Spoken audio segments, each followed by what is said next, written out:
Hello everyone, this is Brock Skaggs, and let's go ahead and get started. We're going to be talking about the design process in this video, and so hopefully by the time we're done with this video you'll have a good idea of the steps in the design process, the kind of the flow as we go from an initial problem to a solution at the end that we could actually implement to solve the problem. And so stepping right into it, first thing we have to do is kind of iron out what the structure of this process looks like and the steps involved. And so depending on the reference you look at, they may use slightly different wording for each step in the process. There may be slightly more steps or fewer steps, but the overall sequence will be roughly the same. And so for the reference I'm looking at, there were 6 different steps in the design process. You start off by identifying the problem. After we get a nice problem definition and set in stone, we then try to create a bunch of ideas during the ideate stage. Then we say, okay, I can't follow all these ideas, so we go to refine. At that point, we're picking kind of a subset of the ideas to move forward with and actually spend the time, the effort, the capital, the dollars associated with R&D to develop solutions with. And that process there really happens in the analyze stage. And then finally we make a decision as far as, hey, what are we going to actually implement, and then finally to actually implement it themselves. So there's 6 steps there. I've shown them in an ordered list there, so it looks very linear, 1, 2, 3, 4, 5, and 6. But do take note of the little note off to the right hand side there that in reality it may not always go quite as smoothly. So as an example, your design team may start off, you think you've got the problem identified, maybe you've even done some idea generation, you get down to refine, and then some party that's external to your design team says, hey, oh, by the way, I need your design to do this. And you're like, well, that would have been nice to know a long time ago. And so now you're kind of going back from ending refinements, kind of where you were at. Now you're saying, well, this blows everything out of the water. I need to go all the way back to the identify problem and then kind of reassess the steps that I've gone through there. And that unfortunately is something that's probably more common than it needs to be in reality there. And so just do be prepared that, hey, that may happen to you, and you may have to kind of take a step or two back at times to really generate a solution that fulfills all the needs of the stakeholders there. So with that being said, you kind of got the overall high-level view of it. Let's now dive into each one of these steps and talk a little bit about them in a little more detail. So first off, we've got identify the problem. It seems fairly simplistic, but unless we have a very clear definition of what this problem is, we're not going to be able to define a good and proper solution for it. So this is one thing that a lot of students, especially when they're in senior design type of scenarios, where they've got a project that they're wanting to get their hands dirty, they want to get to modeling stuff in this CAD software and to really get down to physical prototyping, they sometimes do not take as seriously as it needs to be the initial problem set up. And so that's one thing that we try to impress on them. This is very important because unless you have that problem defined properly, you're not going to know when you finished or if you've met your initial goals there. And so do take the time to properly identify a problem. Also, when you're setting up the stage for this problem, you do need to think about, okay, is this a root cause of a problem, or am I simply solving a side effect? Kind of the example that comes to mind is kind of in electrical systems and circuits, right? Everybody's probably familiar with the concept of blowing a fuse or tripping a breaker there. Well, a very simple way to solve, in kind of quotes, the side effects of the problem at times is just, well, if the fuse is blown, just go get another fuse and put in there. Or if the breaker's tripped, go flip back the breaker there. And depending on the overall system and whether everything that was running to produce a certain load on the circuit is still running, that may work for a while there, but that's really not solving the root cause of the issue there. And so really you need to take the time to solve some root cause there, because obviously then you don't have to come back and kind of reapply the band-aid over and over again.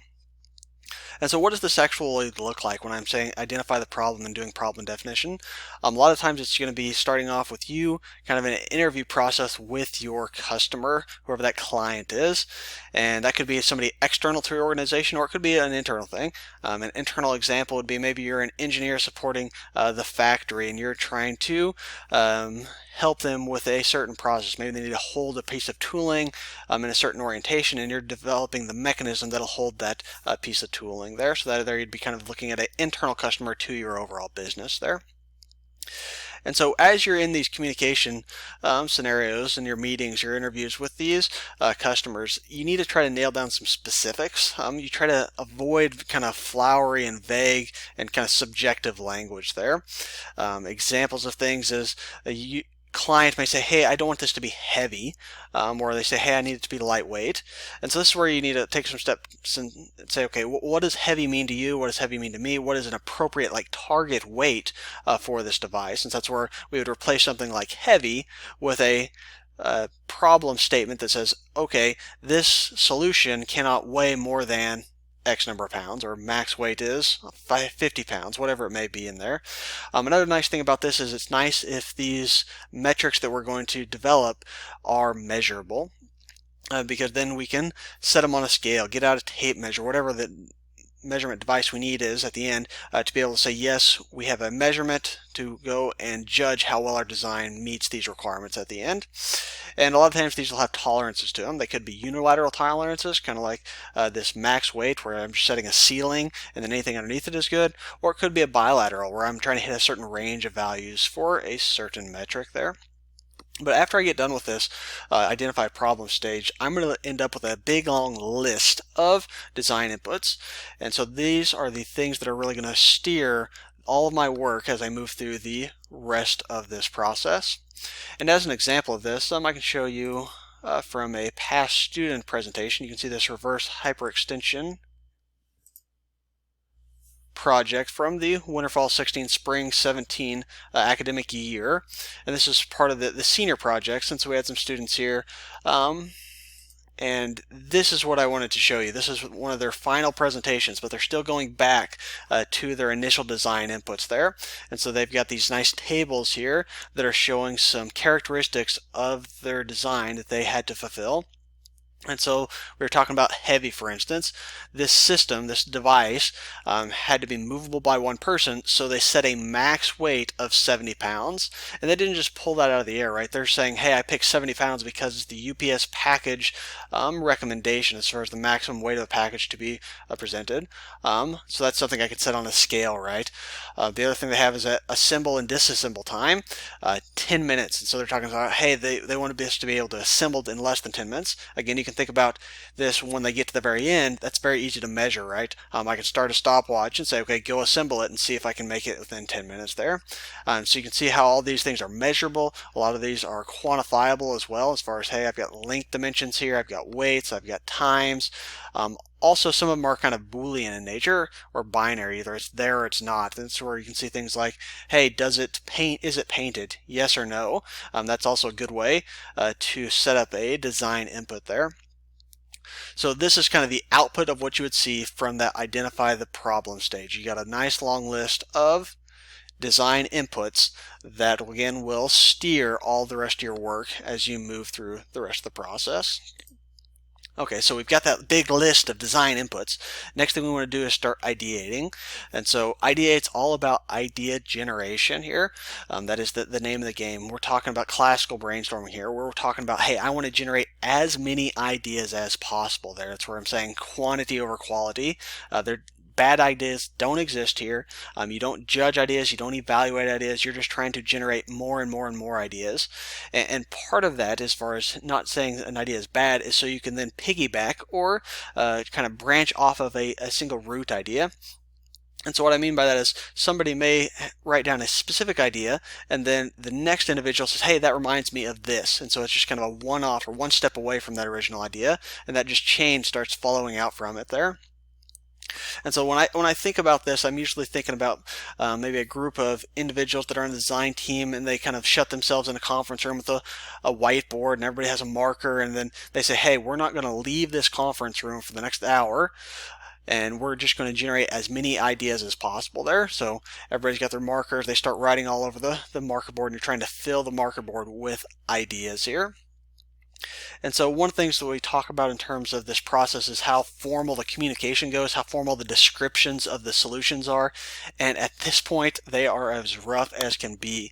It can be very, very informal. We're talking about like having a whiteboard, and you could have sketches, just doodles on there. That's perfectly fine. You can also do that on like a notepad or just a sticky note, for instance. When I talk to senior design students in the past, I've told them, hey, literally take a notepad and a notebook and a piece of paper and lay it next to your bed at night, so that way as you're dreaming at night and you wake up at 3 a.m. in the morning and you have this idea, go ahead and jot it down, because generally you're not going to be able to remember that, at least as in good enough detail, by the time you wake up at 7, 8 o'clock in the morning there. So go ahead and grab that idea, jot it down, document it, so that way you can bring that to your next team meeting and have something to discuss there. That's all perfectly okay at this stage. And so after we get done with the Ideate, you can picture us, we've got this big list of now possible ideas about, okay, how are we possibly going to be able to solve this problem that we've set up in the identify problem stage.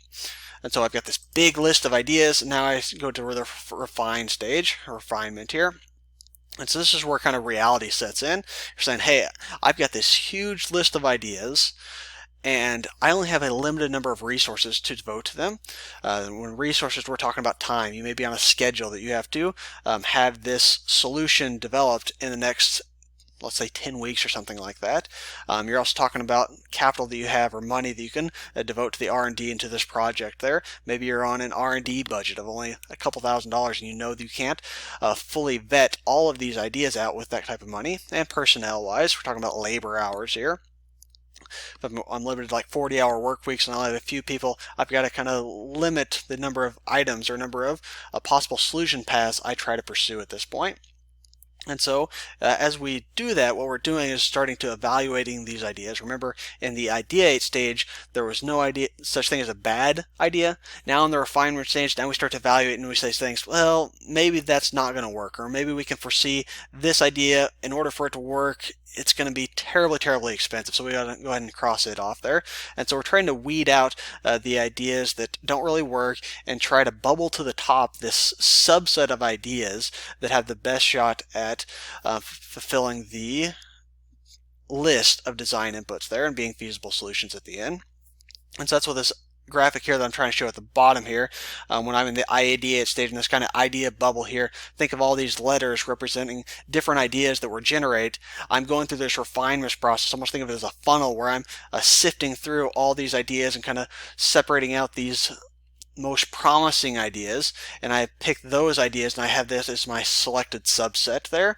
These are the ones that I'm going to now move forward to the next process.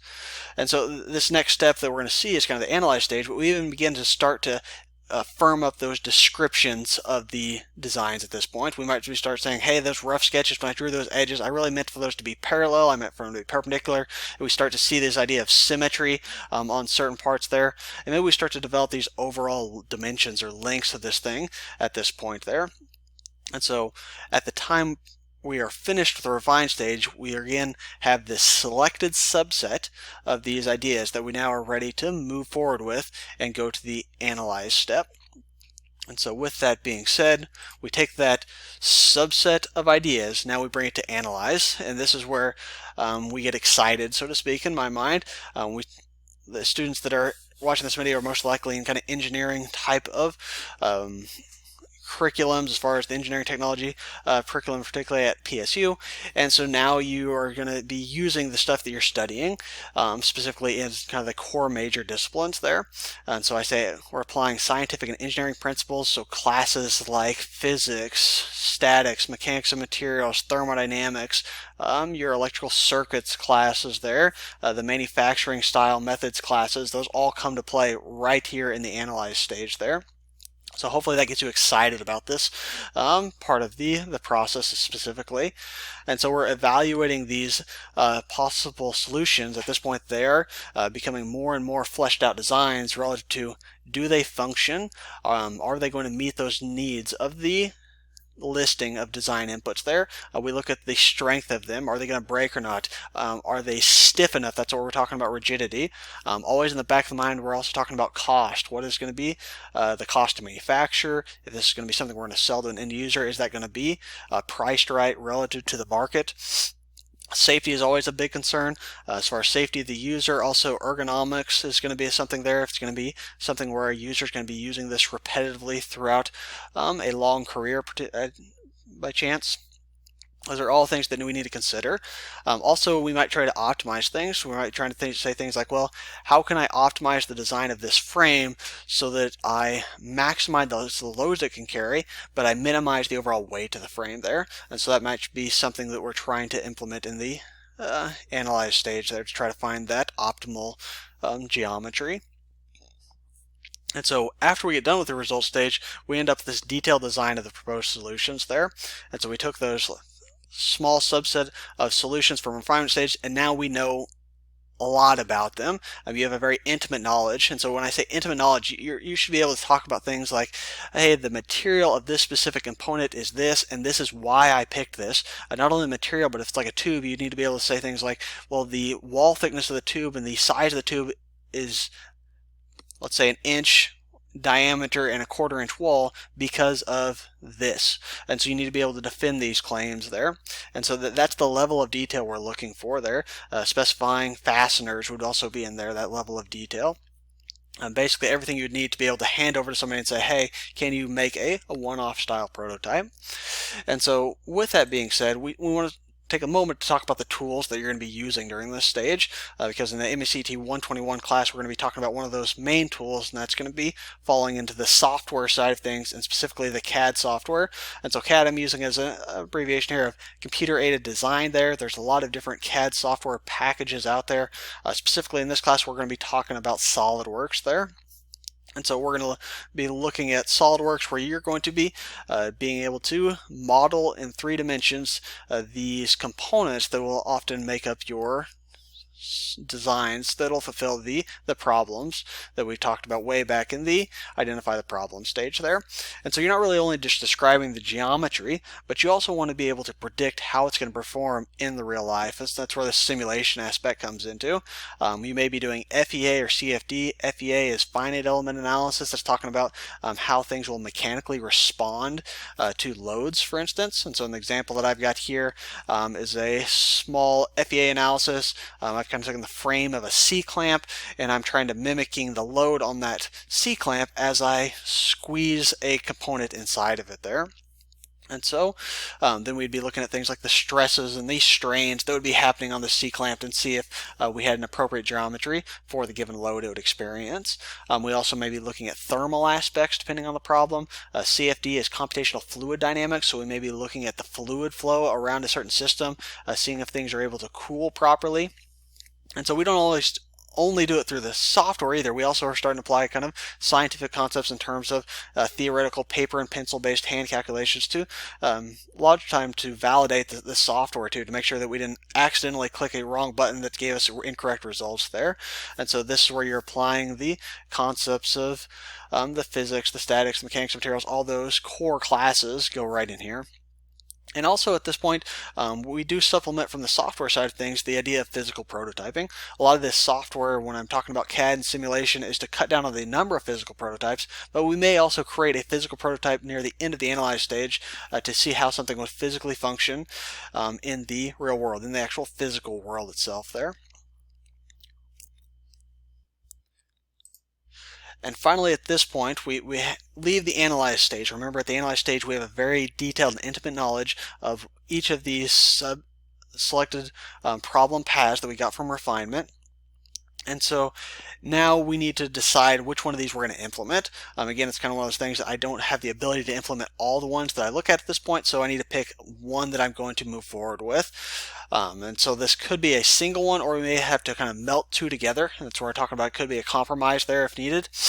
But one of the big things as you're making this decision, especially if you're not the one that's able to make the decision, a lot of times you're presenting to a set of decision makers, is you need to be able to defend the claims that you're going to be making. So in this example, we're talking about, hey, you're going to the customers and saying, hey, here's the solutions that I've developed.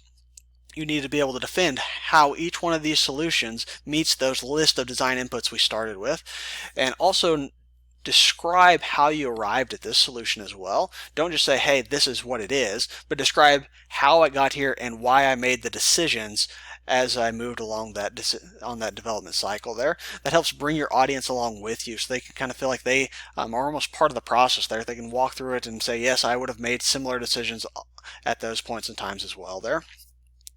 And so after we're done with this, we've made a decision of what we're going to move forward with, and now we move to implementation. And so implementation a lot of times has to do with kind of dotting the I's, crossing the T's. Sometimes there are small minor changes that need to be made from that physical prototype to aid in like mass production there. So we'd be doing those type of changes there. Also, there's a lot of documentation at this point. For instance, detailed drawings, assembly kind of drawings, or work instructions for the factory. That's something that you'd wait for the implement stage there, partly because you don't want to do work that's not going to be needed, right? Kind of when you're at the analyze stage, you may hold off on that a little bit. You'd have a good idea of how it's going to be done, but you don't want to actually create the drawings to the nth degree, because you may not even use those if that solution path, that design, is discarded there. So at this point you would be fulfilling those requirements. But it's not just the people that are going to be making making the actual products that would be interested in this type of work. You also have like the marketing departments. Maybe they want some rendered image, they need some information on performance characteristics of this design, so they can start creating marketing materials there. And also, if this is something that's going to be perhaps installed by an end user out in the field, you may need to be creating application documents or notes that you will maybe ship with your product to help that end user properly use the product in the field there. And so that again is something to be done with this overall process there. And so at this point, when we're done with all this, hopefully you've got a successful product at this point, a successful design to fill the solutions, and everybody is happy at this point. And there you're kind of finishing off this design process. Everything at this point becomes kind of a life cycle maintenance of the design as it moves throughout of life cycle. And so a few kind of bigger pictures as we step back and kind of look at the process as a whole now. One of the things that you will see as you move through this process is there's kind of these relationships between the cost determination and the time you're at in the project there. And some key things to take about, and I have this diagram here from a slightly different reference. So they used, again, slightly different wording down here to describe the steps in the design process, which would basically stop right about here, would be kind of the implement stage, and then you've got kind of this life cycle maintenance happening in the operation here. But the whole idea here is when you're early on in the design cycle, so in the idea, the refinement, the beginning stage, the analyze stage, that's when the designs are most flexible. And so what I mean by most flexible is it's very easy to make changes, and you don't have to incur large cost in terms of time or actual cost in terms of dollars when you've actually prototyped something there. So examples of that are like in SolidWorks and software. It's very easy to change hole sizes, change the lengths of dimensions, change geometry, and it's all done in the software on the computer. So it's very easy and very flexible. It's not like we're having to remake parts on a mill or on a lathe out in the shop floor there. And so that's where we're talking about the flexibility and the time savings there. And also with that, you have to think about how easy it is to make decisions that impact overall cost. So again, early in the design, it's also very easy to make a decision that's going to impact cost long term. And so what I mean by this is maybe you're creating a geometry in the very early stages of the analysis phase, and you're not really thinking about it, but then later on you start thinking about the manufacturing implications of that design. You say, well, just because of the way I made it, I have to go injection molding there, which obviously has a certain cost associated with creating the tooling for it. Whereas maybe if I would have done it a little bit differently, I could have used a thermoformed part, which has a lot less expensive tooling at that point there. And so that's what we're saying early on. Do be conscious of the decisions that you're making when you say make geometry decisions, because they could impact overall cost as well there. And so just things to think about as you're moving through and maturing the descriptions of your designs. And finally, we also want to talk about the team side of this as well. Most generally, you're going to be on projects that are too big for a single individual to accomplish in a reasonable amount of time there. And so a lot of times you have teams of engineers and they have to try to work together. But the question is, okay, how do I distribute all the tasks that need to be accomplished amongst my team members? And so there are some kind of natural things with projects as far as, hey, they have budgets, they have schedules. So those are kind of core tasks that can be aligned to individuals. But then also if you look at your system as a whole, you may be able to find natural kind of breaking points for it. And so examples of this may be if there are systems that are inherently different. So maybe there's a mechanical aspect of it, there's an electrical aspect to it, which may be like circuits and like hardware there. That could also be considered kind of the software side of things as well. Could be another break in your overall design. And then fluid, maybe it's pneumatic or hydraulic systems there. Those would be easy ways to break a system up to differing individuals to focus on those little smaller aspects of the problem. Other sides of this would be also natural subsystems and the subassemblies or subsystems in the design itself there. So if it's a mechanical system and there's natural places where you can say, hey, here's a frame, here's the arms, here's the engine, here's the suspension, those type of things would be very easy to break apart and assign to individuals there. And so we can see this a little bit in another senior project, this Walker team project from a little bit later, the 17-18 academic year, and they built not a Star Wars Walker, but something that looks similar to this right here as their CAD model. And so it's an electromechanical system, so that's one way they broke up the design as far as saying, hey, there's certain individuals that can work on the electrical side, certain people can work on the mechanical. And then you also see there's things like this arm would be a very easy way to break it off. If they wanted to, they could break off the end of arm tooling or this gripper as well. That's another nice sub-assembly that could be focused on. And then finally you have things like the frame and these legs would be another one. And if you look down here right early in their presentation, they're spelling out, hey, this is how we broke apart the project itself there and the development of this design. And so that's a very common thing that's going to have to be done for most design projects. Alright, so let's go back to the presentation. Finally, just a few references that I'm pulling from if you want to look further into any of these points. And so there we have it. I think we're almost done with this lecture video here. We've walked our way through the design process. We've looked at it at a high level, and then we also looked into the steps at each one there. So hopefully you're walking away with a better understanding of these steps. And so hopefully this gives you a kind of a good theoretical aspect of it. I've also got a second video that's going to be online as well that'll apply this through a example itself there. So we can start kind of applying kind of an application to this where we're having a problem set up and we're going to work through a process of different solutions and try to figure out, hey, how this would look in reality. And so do check out that video to give you a little more tangible look at the process itself.